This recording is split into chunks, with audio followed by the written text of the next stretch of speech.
কটনত পঢ়ি থকা পলিটিকেল সায়েন্সৰ ল'ৰা মৰমকে কৰে পলিটিকেল সায়েন্স পঢ়ি আছে বিজিত চৌধুৰীৰ পাঠশালা সন্মুখত ঠেলাগাড়ীত ধুনীয়াকৈ চাহ দিয়ে কটনিয়ানৰ কৰক চাহ শুনিয়ে ভাল লাগে গৌৰৱপুৰ মন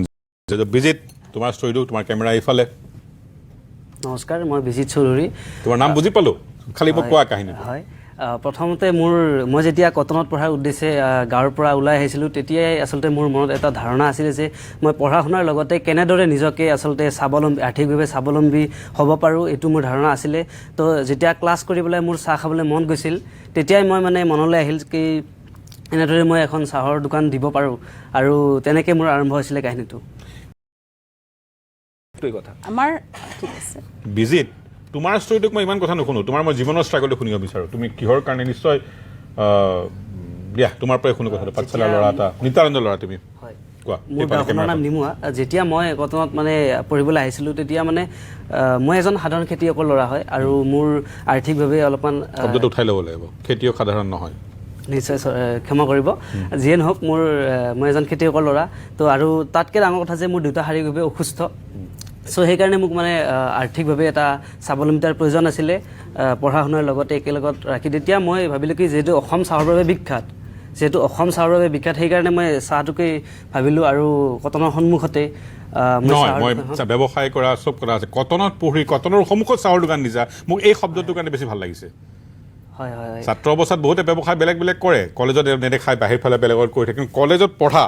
ক্লাছৰুমৰ পৰা ডাইৰেক্ট তুমি ৰাস্তাটোৰ ওপৰত হাৰ্ডলি 15 ফুট আগত দোকানখন দি আছা চবেই তোমাক চিনি পায় একেলগে পঢ়ে ক্লাছ কৰিছা আবেলি তুমি চাহৰ দোকান দিছা দিনত তোমাৰ ভাইটোৱে চাহৰখন দোকান দিছে আৰু তোমাৰ চাহটোৱে নৰ্মেল চাহ নহয় এওঁলোকৰ নিচিনা সমকক্ষ নহ'লেও চেষ্টা কৰিছা কিমান টকা আহিছে তোমাৰ চাহৰ দামবিলাক আৰম্ভণি শিকিছোঁ চাহ আমাৰ 10 টকাৰ পৰা পায় কিমান লাগে 25 আৰু তুমি এইবিলাক ক'ত শিকিছা তুমি ল'ৰা মানুহ চাহটো তুমি মাহে জানে চাহ বনাব তুমিতো নাজানা সঁচা কথা ক'ব গ'লে ইউটিউবৰ পৰা যথেষ্ট কথাখিনি শিকিব পাৰিছোঁ এইটোৱে হ'ল দিছ ইজ এণ্টাৰপ্ৰেনাৰশ্বিপ এইটো উদ্যোগত মোক চবতকৈ লাগে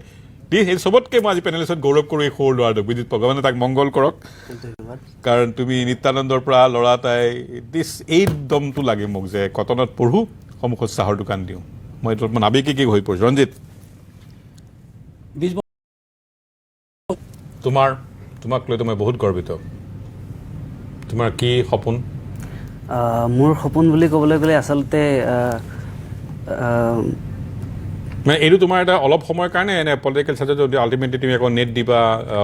জিআৰএফ হ'বা মানে পঢ়া শুনাটো থাকিবই বাৰু কিন্তু পঢ়া শুনা বুলি ক'লে আচলতে আজিকালি কিতাপ পত্ৰৰ যিহে দাম বা তেনেকুৱা ধৰক আচলতে মোৰ প্ৰয়োজনটো তেনেকুৱাই হয় আজি তোমাৰ বস্তুটো নিজৰ প্ৰয়োজনৰ কাৰণে কৰি আছা নে এইটোকে তুমি এক্সপেণ্ড কৰি কণ্টিনিউ কৰিব বিচাৰিবা বৰ্তমান মই